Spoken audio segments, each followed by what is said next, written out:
एक छोटी सी कथा की आदेश मिला है हमारे जनार्दन भैया ना, आदरणीय श्री जनार्दन भैया हरिश्चंद्र सत्यवादी राधा हरिश्चंद्र, जो कि अपने कुल में ही नहीं हमारे विश्व के लिए एक स्थान रखते हैं और उनका नाम आज भी गाया जाता है। सही बात है। हेलो शॉट मार तो प्रयास है त्रेता युग अवधपुर नगरी,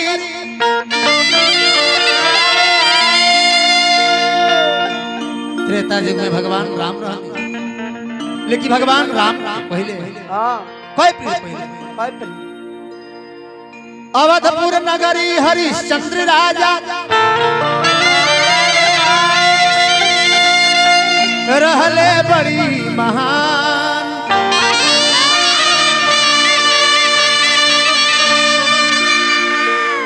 झूठ के आगे कहियो ना झूकले,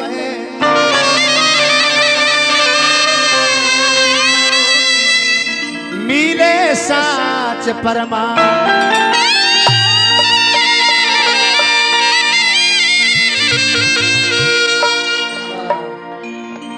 देवता लोग भी चाहे झुकावल,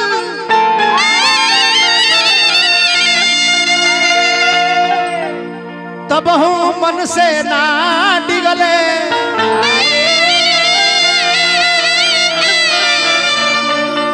शर्मा मनोज आज गाई के सुनावत रे बाण,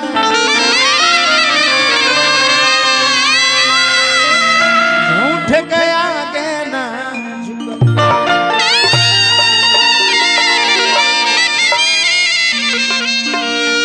प्रतापी राजा सत्य हरिश्चंद्र सत्य बोलल काम रहे। एक दिन सुत रहले अपन भवनवाई भाई,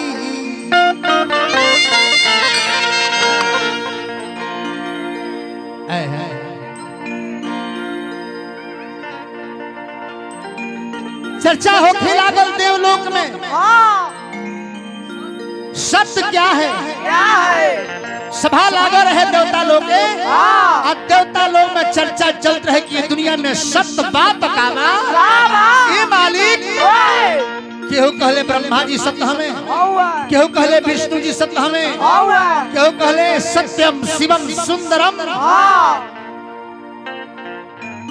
तले बीड़ा बजावत नारद बाबा, बीड़ा बजावत नारद बाबा,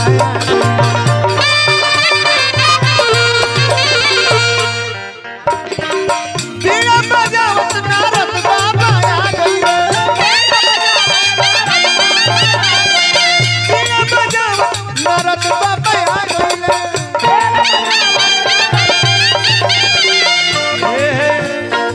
शर्मा मनोज आज गाना में सुना, शर्मा मनोज आज गाना में सुना।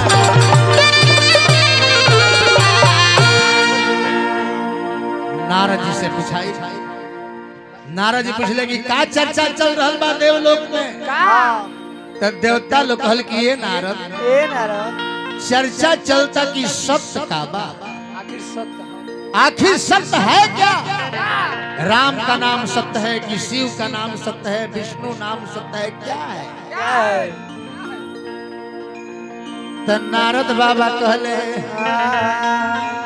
कि सत्य हरिश्चंद्र, राम के बाद सत्य लागेला, राम नाम सत्य है, बाकी मृतलोक में एगो ऐसा शख्स बारे जकरा नाम के पहले सत्य लागल बा, सत्य हरिश्चंद्र। पृथ्वी पर राजा हरिश्चंद्र सबसे बाड़े जरे वाला लोग आज ही के युग में ना माने। ना जब से सृष्टि के निर्माण भइल तब से आज तक ले दो प्रकार के लोग होला। बाबा विश्वामित्र सुन ले कि सत हरिश्चंद्र इतने बड़े बड़े देवता ऋषि महर्षि तपस्वी और कौन सा राजा है सत हरिश्चंद्र, थोड़ा मैं भी तो देखूं। कसम खा ले रहे विश्वामित्र कि हम राजा हरिश्चंद्र के सत्य से झुका। राजा सुतल बड़े अपना घर में रात्रि के समय में तो राजा सुत रहले अपना भावनवाई रतिया देखत रहले ऐसन एक सपनवाए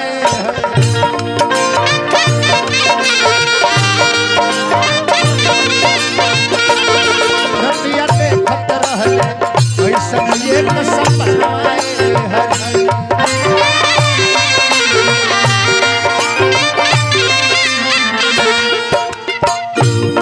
राजा सुत रहले अपना भवनवाए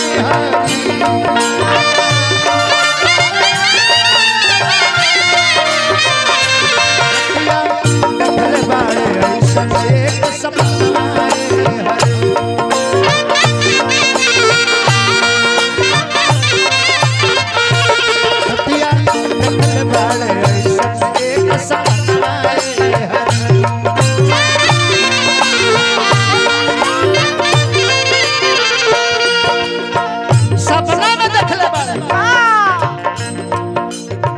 एगो साधु बाबा आई बाबा साधु बाबा राजपाट दान ले बाड़े अहम भिखारी हो गए मन में चिंता भइल भारी बतिया कहले सामरिया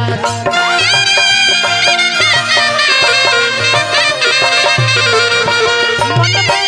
चिंता भइल भारी बतिया कहले सामरिया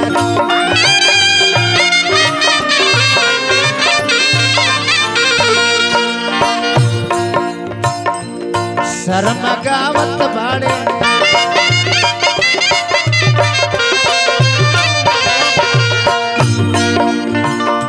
शर्म अवतार सभा बीच में गनवाए हरि अवतिया गन बाड़े सत्य के सपनाए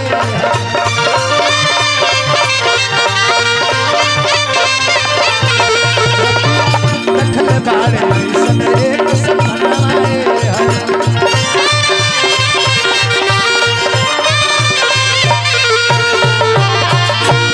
सपना में देखले बाड़े राजपाट दान दे देले बानी नींद टूटल बा तो मन में भारी चिंता बा ई साच बा कि ऊ साच बा राज में बानी तौन साच बा कि राज दान देले बानी तौन साच बा।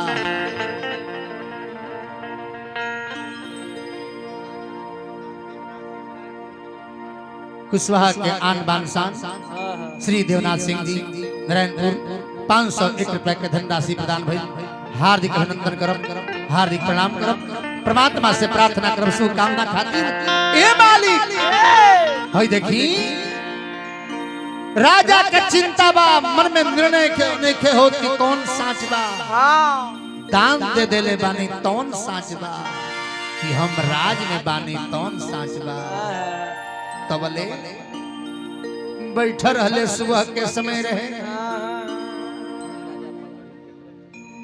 अमोद जी राजा पाकड़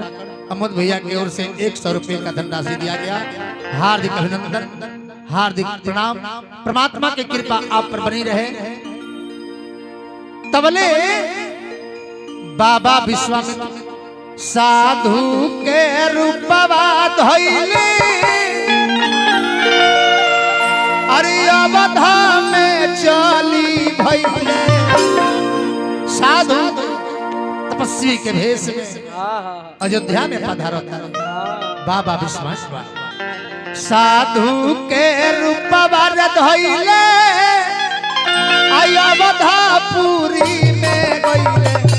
राजा से बोले ले विचार है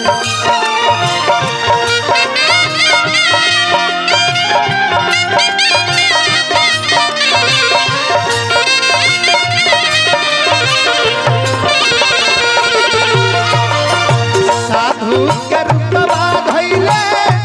अवधापुरी में अइले राजा जी से बोले ले विचार है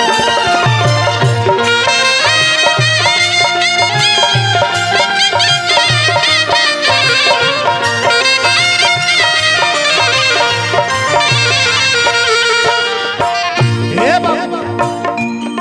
बाबा पहुंच गए अयोध्या में राजा जब देखी रली हले देख के प्रणाम कइले आसन पर दिहले बैठाई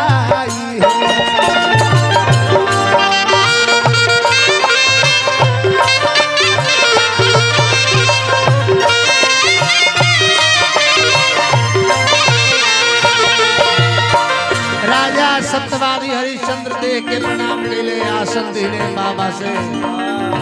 आसन पर बैठा के दंडोत प्रणाम कइले अब पूछले ये बाबा पहुआ पखारे लगले पहुआ पखारे लगले रूपवा निहारे लगले गवले मानो जलाए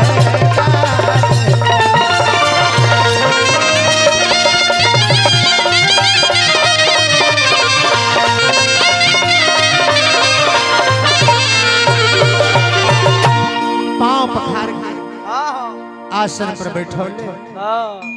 बाबा पूछले राजा चिन्ह तारो राजा कहले कि जी महाराज चिन्ह तानी बाबा कहले कि कुछ याद बा तो राजा कहले कि बिल्कुल याद बा बाबा खजाना के चाबी ले गया खजाना के चाबी दे दे बाबा के सिंहासन पर बैठा देले आ सिंहासन पर बैठा के कहले कि रौरा बानी बाबा विश्वामित्र कहले कि ये राजा राज त दान क दिहलो अरे दे दक्षिणवा दान क दिहलो लेकिन अब दक्षिणा हमरा के दो बड़ी प्यारा गीत है देखी पहले के गीत में यह तब सब सुंदरता रहल अतना सुंदर सुंदर शब्द दे द प्रीतिया उधार धर्म हो धर्म हो। अरे महाराज जो लोग पहले संगीत गा गए जो शब्द गा गए आज सुनने के लिए कान तरस जाता है लेकिन लोग कहला कि आज ना उदेवीय बाड़ी ना करा है ऐसा सुंदर सुंदर गीत स्वर्गीय श्रद्धा सिन्हा जी बाबा दिहल नाथिया सेहुरे हम तेजब सेहुरे हम तेजब बलमुआ कैसे तेजब रे छोटी ननदी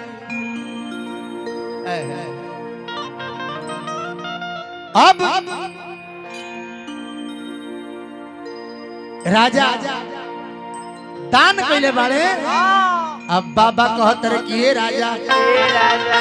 अरे दे तू दक्षिणा हमार सुनाए राजा हो सुनाए राजा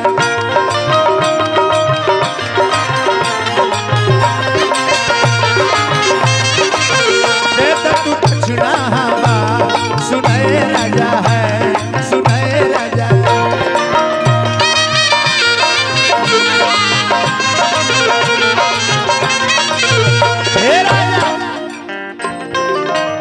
राजदान कइलो बड़ी निक कइलो बड़ी निक कइलो बड़ी निक कइलो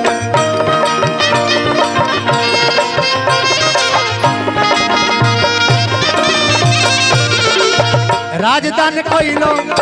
बड़ी निक कइलो बड़ी निक कइलो बड़ी निक कइलो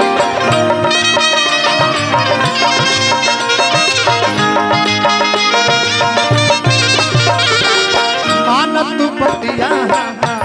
सुने राजा हो सुने राजा दे तो तू दक्षिणा सुने राजा हो सुने राजा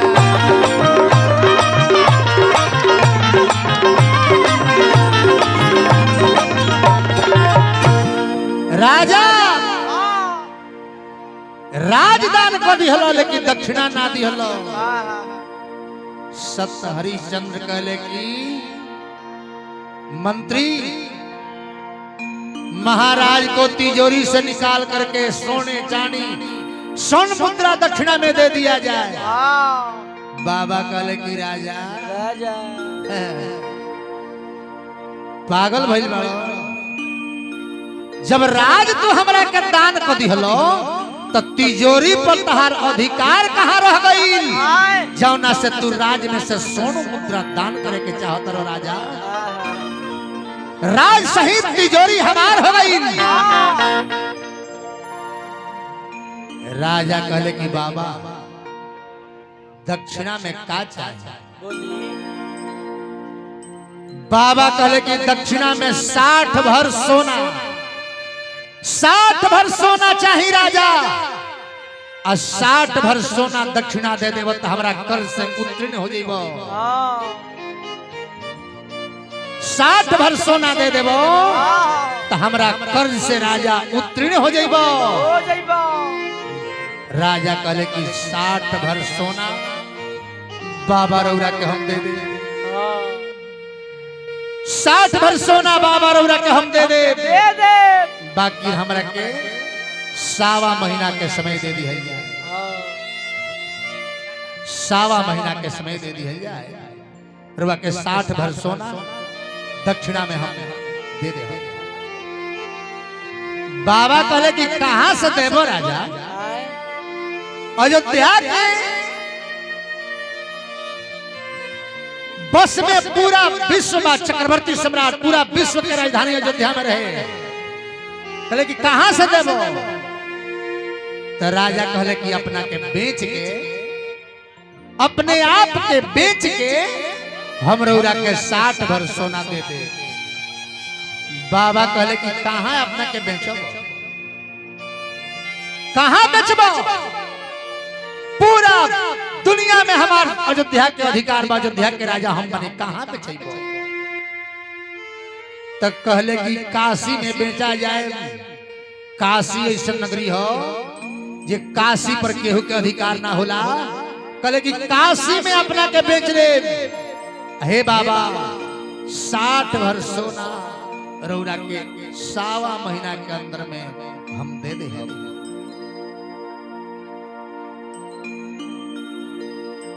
समय मंजूर हो गई आ समय मंजूर करके राजा राजसी पोशाक उतारे लगले रानी कहे लगली सेप्या कहे लगली कि महाराज हमरो के संग ही लियो ले चली राजा जी हे मालिक हमरो के संग ही लियो ले चली राजा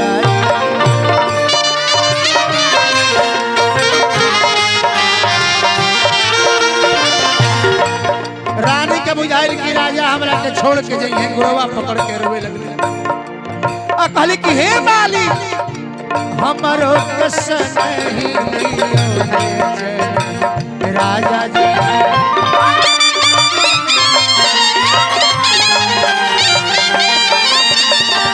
रौरे बानी प्राण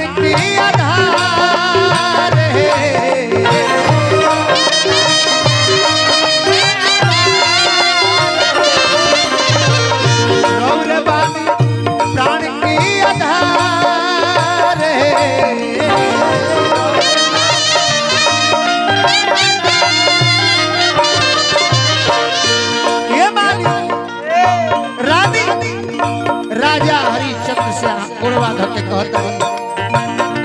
बिना रउरा के हम जिए नहीं पाई राजा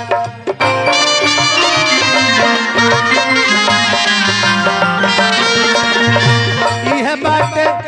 अर्जी हमारे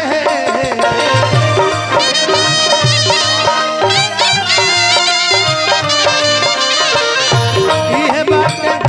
अर्जी हमारे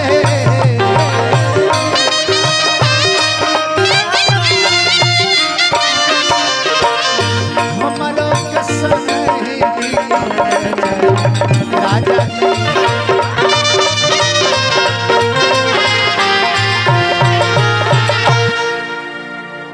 राजा हरिचंद्र कले महारानी महारानी हम राज नु हारल बानी आए तहरा के देखी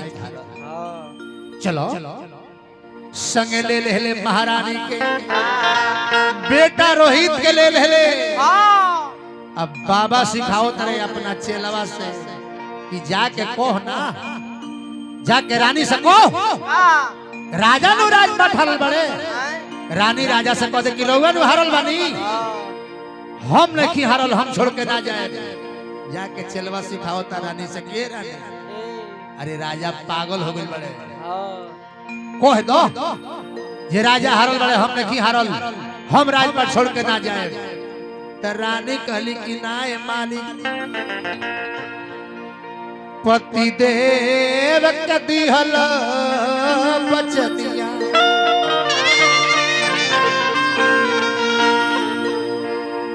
पूरा करब हम दुख पति देव वचन हार गईले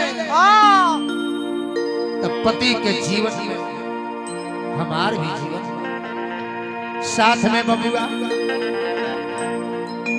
चलले भी काये तीनों प्राणी राजा हरिश्चंद्र दास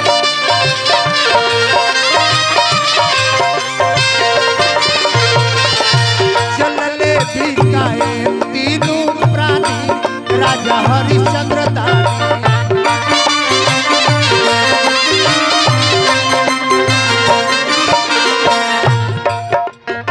चलले भी काये तीनों प्राणी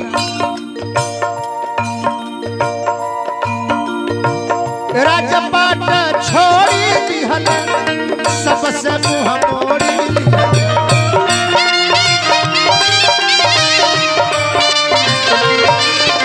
राजपाट छोड़ी दिहल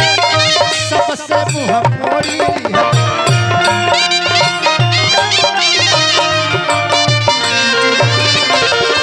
छोड़ी दिहल राज राजा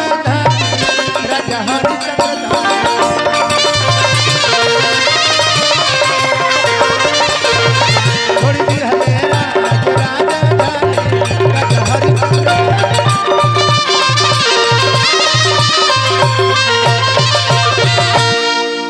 हाय रे समय